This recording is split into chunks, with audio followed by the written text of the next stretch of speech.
बिस्मिल्लाहिर्रहमानिर्रहीम। अस्सलाम वालेकुम नाज़रीन, उम्मीद है आप सब खैरियत से होंगे। अच्छा जी, अब हम जो है इसके ऊपर ये जो होल्स हैं ये वेल्डिंग से बंद करने की कोशिश करते हैं। और वेल्डिंग जो है हमारे पास वो है जनाब ये आर्क वेल्डिंग।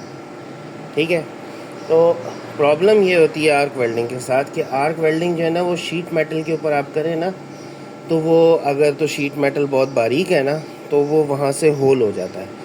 ठीक है, लेकिन अगर मोटा है तो वेल्डिंग हो जाती है। तो लेकिन अगर होल्स हो ना तो होल्स के ऊपर आप रखें तो वो होल बड़े होते जाएंगे। देखें जिस तरह मैं आपको दिखाता हूँ, अगर मैं अब इसको यूँ करूँ तो ये देखें ये होल बड़ा हो गया छोटा होने के बजाय। ठीक है ना, क्यों? क्योंकि मेटल जो है वो किनारों से पिघल पिघल के साइडों पे चल जाना शुरू हो गया। तो उसके लिए ज़रूरी है कि हमारे पास और एक्स्ट्रा मेटल हो जिससे हम इसको भर सकें। तो उसका तरीकाकार ये है कि ये वेल्डिंग, ये बेसिकली फिलर रॉड होता है जो गैस वेल्ड वाले यूज़ करते हैं। तो मैं कोशिश करूँगा कि इस फिलर रॉड का जो मेटल है वो इसके ऊपर यूज़ करूँ। रॉड मैंने बारीक वाला रखा है, मोटे वाला इसलिए नहीं रखा क्योंकि उसके लिए करंट ज़्यादा चाहिए होता है। अगर करंट ज़्यादा करेंगे तो होल ज़्यादा जल्दी बहुत ज़्यादा बड़ा हो जाएगा, फिर उसको कंट्रोल करना मुश्किल होता है। इसलिए बारीक रॉड और थोड़े करंट के ऊपर काम करने की हम कोशिश कर रहे हैं। ठीक है, तो हम ये करेंगे कि हम पहले इसको इसके ऊपर रखेंगे इस तरह, और फिर ये जो वेल्डिंग ये जो रॉड है इसको मेल्ट करके इस होल को बंद करेंगे।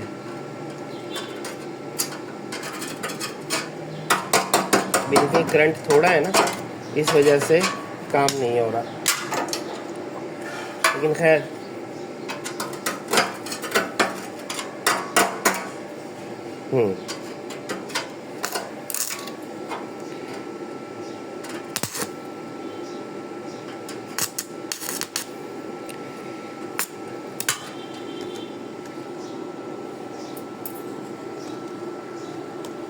हमारा कैमरा ही हिल गया।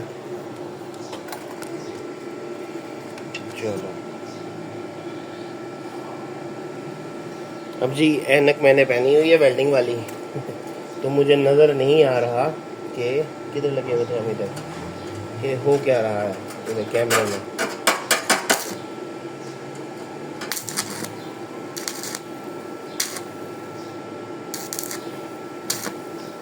ये देखें अब ये इससे हो गया ना। अब हमें ये जो मेटल है इसको लो, यही आपस में जुड़ गया।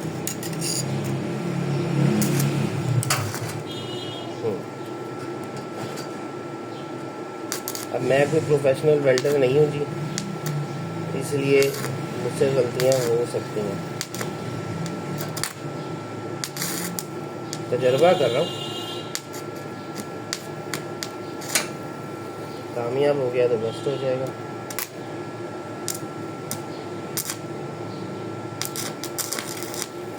थोड़ा सा ना करंट बढ़ा ही लेते हैं, थोड़ा सा तो आसान हो ना काम।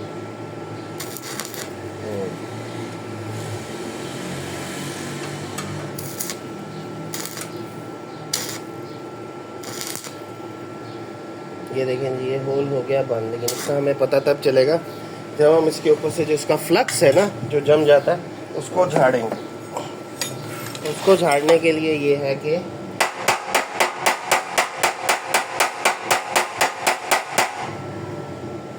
हाँ जी, होल बंद हो गया, इसको हम ग्राइंड कर सकते हैं। इसी तरह जो है ना ये होल जो है, अब जिस तरह ये वेल्डिंग देखें यहाँ से टूटी हुई है, तो हम एक्सेस थोड़ा सा जो मेटल है ना वो इस पर यूज़ करके तो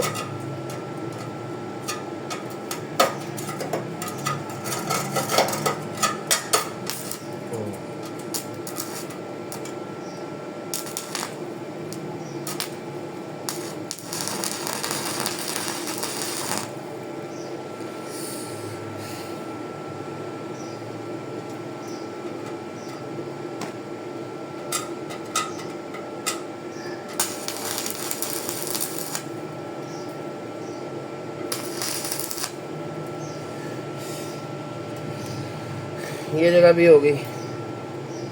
अब इसकी बारी है। बस मैं अभी सिर्फ जिसे कहते हैं ना तजर्बे कर रहा हूँ कि हमसे होता है कि नहीं, क्योंकि एक्चुअली हमारा जो प्रोजेक्ट है वो है DIY। DIY से मुराद ये कि डू इट योर सेल्फ, या दुकान पर नहीं जाना काम कराने, जो करना है घर में करना है और अपने हाथों से करना है। तो इसलिए मैं लगा हुआ हूँ।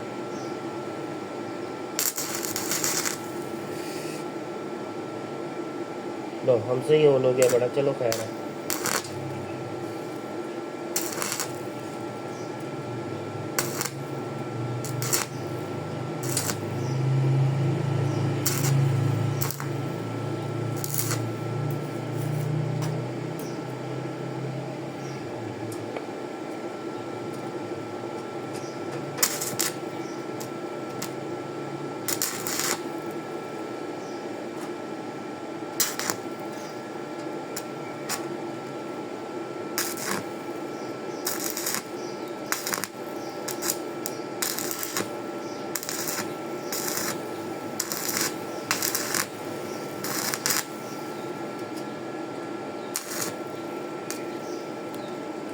अब अगर ये गैस वेल्डिंग होती ना तो अब तक ये हो चुका होता, लेकिन क्योंकि ये आर्क वेल्डिंग है इसलिए इसको ज़रा सा इसकी प्रिकॉशन डिफरेंट होती है।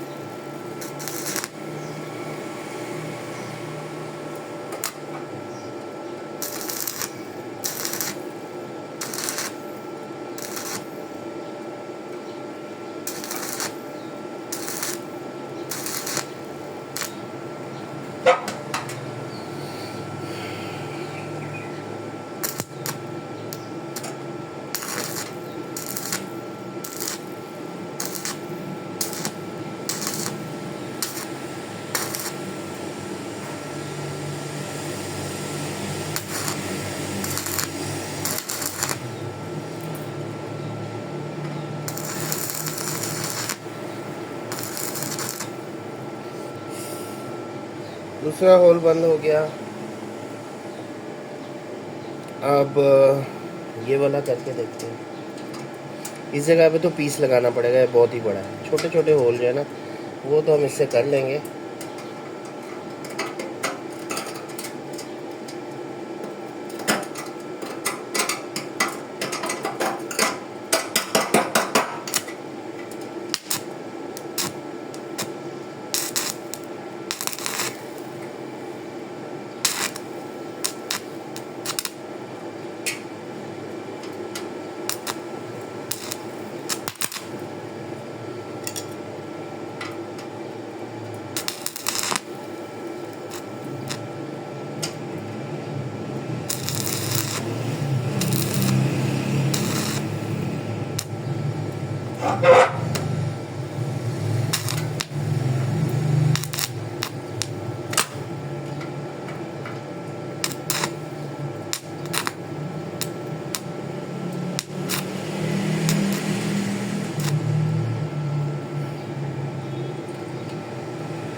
असल में करंट थोड़ा है ना, मज़ीद बढ़ाया तो मुसीबत ही पड़ेगी।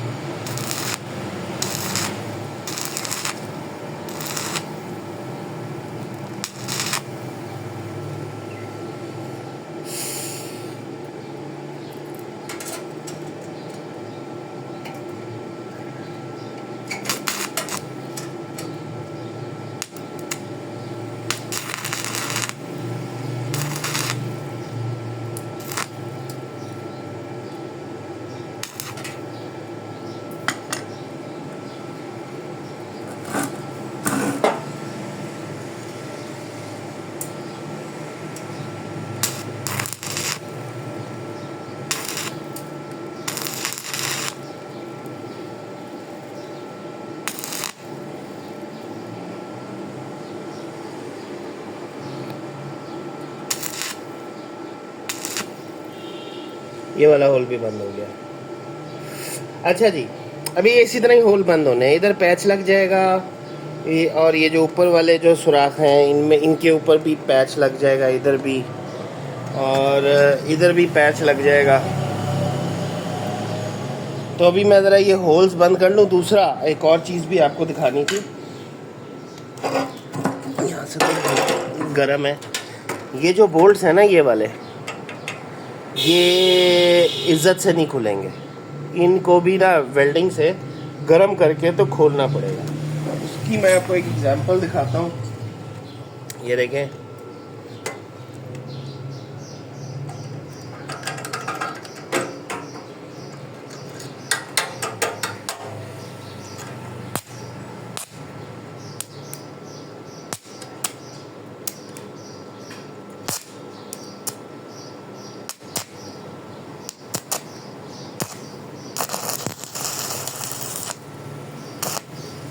ये देखें, ये गर्म हो गया ना। अब ये बोल्ट नीचे तक गर्म हो गया। अब इसका जो ना खोलना वो बहुत आसान हो जाएगा। थोड़ा सा और इसको गर्म कर लेते हैं।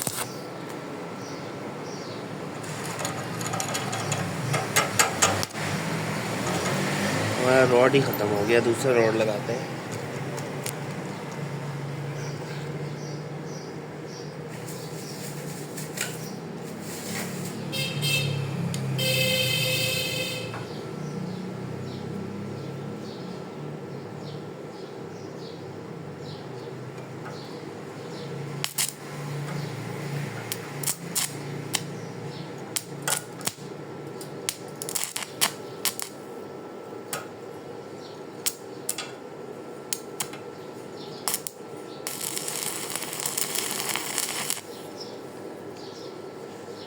अब ये नीचे तक गर्म हो गया होगा बोल्ट। इस पे तो हम करंट भी ज़्यादा कर सकते थे। अच्छा, एक और भी है कि ये वाला था या शायद वो वाला था, इनमें से कोई एक था जिसका कहते हैं ना,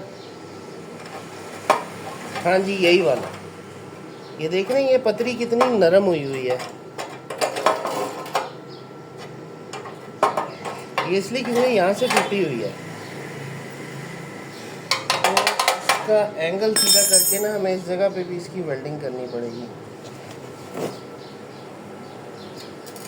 ये यहाँ से पतरी टूटी हुई है।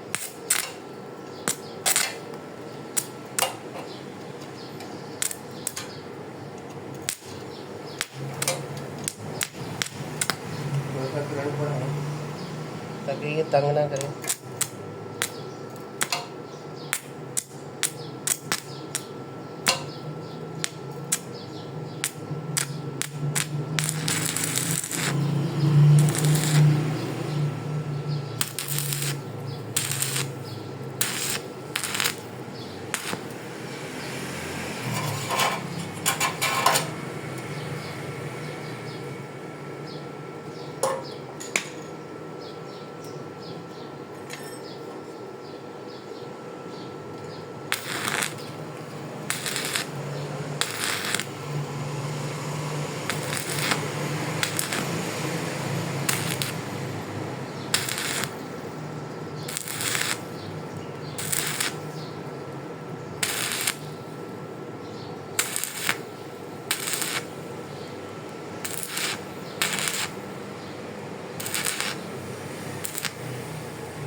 बहुत ज़्यादा रस लगा हुआ है, बहुत बारीक हो गई है रस पर लग लग के। देखिए, मैं रॉड के साथ भी कर रहा हूँ तो होल्स पे होल्स हुए जा रहे हैं। फिर चलो, जोड़नी तो है।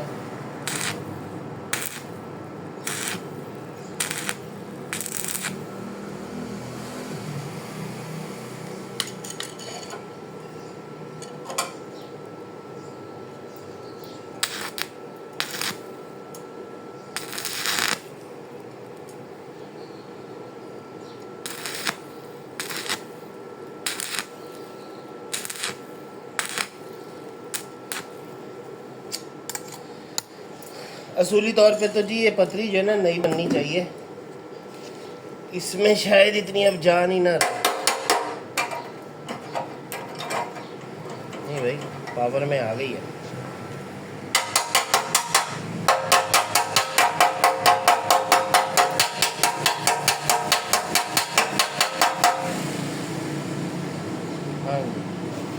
इधर है।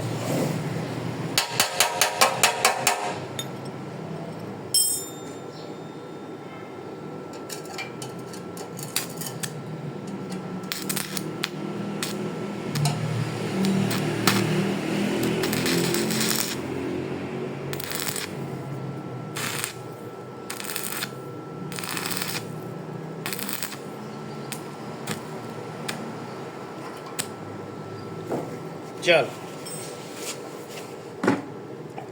अच्छा जी, यही काम है जो इसके ऊपर सारा होना है इसी तरह। उसके बाद फिर हम ग्राइंडर की मदद से हर चीज़ को सीधा पतरा कर देंगे। तो फिलहाल मैंने बस यही दिखाना था। मैं इसको कंप्लीट करके ना तो फिर आगे वीडियो को कंटिन्यू करूँगा, ठीक है। तो उस वक्त तक के लिए हम वीडियो पॉज करते हैं। वेलकम बैक नाजरीन। ये देखें, ये सारा रिपेयर हो गया, ठीक है। यहाँ मैंने सुराख बंद नहीं करना था, बाद में मुझे याद आया कि ये तो ओरिजिनली इधर सुराख है। तो बाकी आप ये देखें, ये सारा क्लोज़ हो गया। ये इधर थोड़ा सा मिसहैप हो गया, लेकिन वो मैंने ओवरऑल कवर कर लिया, ठीक है। दूसरा ये देखें, ये जो बोल्ट्स थे ये बड़े ज़िद्दी बोल्ट्स थे, ये खुल नहीं रहे थे, तो इनके ऊपर मैंने वेल्डिंग के स्पॉट्स लगाए और अब ये देखें ये सॉफ्ट हो गए हैं। गर्म होने से ना अंदर जो रस्ट होता है वो जल जाता है। और मैं इस पर थोड़ा सा WD-40 लगा के तो इनको खोल लूँगा। बाकी खैर ये सारा जो है ना काम हो गया।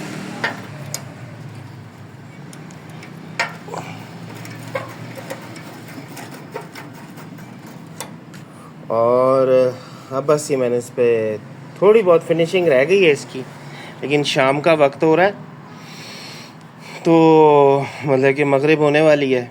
तो मैं ये सोच रहा था कि बाकी अब मैं इसको खुद ही कंप्लीट कर लूँगा।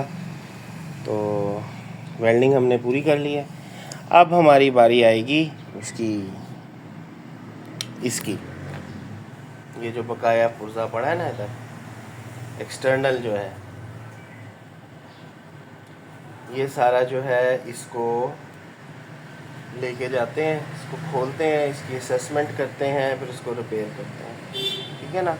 ये जो बम्पर है बाहर वाला, ये तो अंदर वाला हमारा जो है ना ये ओके हो गया, रिपेयर हो गया। बस इसको मैंने ग्राइंड करना है थोड़ा बहुत और इसको पेंट करके रख देना, ठीक है। बाकी थोड़ी बहुत इधर की ना डेंटिंग होने वाली है, क्योंकि ये पतरियाँ जो है ना ये टेढ़ी हैं, ये वाली भी और ये वाली भी।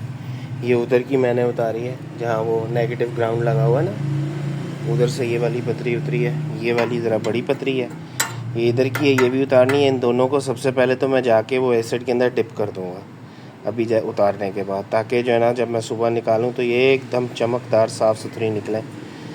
फिर इनको मैं सीधा करूँगा, क्योंकि ये टेढ़ी मेढ़ी बहुत है। ये वाली तो बहुत ज़्यादा ही टेढ़ी है, देख रहे हैं आप। इसका असल जो ये लोकेशन है ना वो ये है, और इस वाले की आप लोकेशन देखें कहाँ पहुँच गई है। तो ये इसको यूँ बाहर निकालना है तो फिर ये सही होगी। बाकी छोटी मोटी और भी कोई जो डेंटिंग होगी ना, मैं इस फ्रेम को गाड़ी की बैक साइड पर लगा दूँगा इधर ना। तो जब मैं इसको गाड़ी की बैक साइड पर लगाऊंगा तो फिर मुझे और ज़्यादा जो है ना व्यू मिल जाएगा, रेफरेंस मिल जाएगा कि मैंने इन पतरियों को किस तरह से एडजस्ट करना है। क्योंकि एग्जैक्टली ये नीचे होती हैं, क्योंकि यहाँ बम्पर के जो है ना बम्पर जो है पॉलीयूरेथीन का बार वाला एरिया है वो इन सुराखों में लगता है, इधर और मेरे ख्याल से इधर भी लगता होगा, लेकिन क्योंकि पतरी टेढ़ी है तो इधर लगाया नहीं हुआ। उधर भी यही हिसाब है, वो भी टेढ़ी है पतरी वो वाली, उसको भी सीधा करूँगा, लेकिन इसको पहले एक दफ़ा गाड़ी में फ़िट करके फिर सीधा करूँगा, ठीक है। तो अब मैं आपसे इजाज़त चाहता हूँ। ये बड़ा हेक्टिक जॉब था, आंखें मेरी चुनिया गई हैं। हालांकि ये मेरे ग्लासेस अच्छे डार्क हैं, लेकिन इसके बावजूद मेरी आंखें जो है ना वो अब जल रही हैं। और ये जब वेल्डिंग के दौरान जब ये जो UV लाइट होती है ना, अल्ट्रावायलेट लाइट जो कि आर्क की इसके स्पार्क में से निकलती है, वो जब चेहरे पे पड़ती रहे ना ज़्यादा देर, तो आपके चेहरे पे एक अजीब सी ना जलन सी होना शुरू हो जाती है। तो वो भी हो रही है मुझे, क्योंकि मैं कोई प्रोफेशनल हर वक्त वेल्डिंग करने वाला तो नहीं हूँ ना, तो मैं आदी तो नहीं हूँ इन चीज़ों का। तो इस वजह से तो खैर अब ये है, ये तो हो गया कंप्लीट। अब जैसी भी टूटी फूटी टेढ़ी मेढ़ी वेल्डिंग हुई है, वेल्डिंग हो गई है, सुराख सारे बंद हो गए हैं, ठीक है। तो खैर ये अंदर कवर ही होना है, इसके ऊपर पॉलीयूरेथीन आना है, उसके ऊपर कवर आना है, तो इसी को नज़र किसने आना है। असल जो महारत और सफाई है ना, वो हमारी इस वाली चीज़ में होगी, जब हम इसके ऊपर से सारी पुरानी पुटीन उतारेंगे और इसके नीचे से कोरा इसका निकालेंगे, फिर उसको दोबारा से फिल करके सीधा करेंगे, फिर पेंट करेंगे ना, तो महारत इस पे है। इस पे क्या महारत दिखानी, ठीक है। वैसे महारत तो हर चीज़ पे दिखानी चाहिए, लेकिन अब मैं क्या करूँ, DIY ऐसा ही होता है। तो अब तक के लिए इतना ही। बहुत बहुत शुक्रिया वीडियोस को देखने का। अल्लाह हाफ़िज़।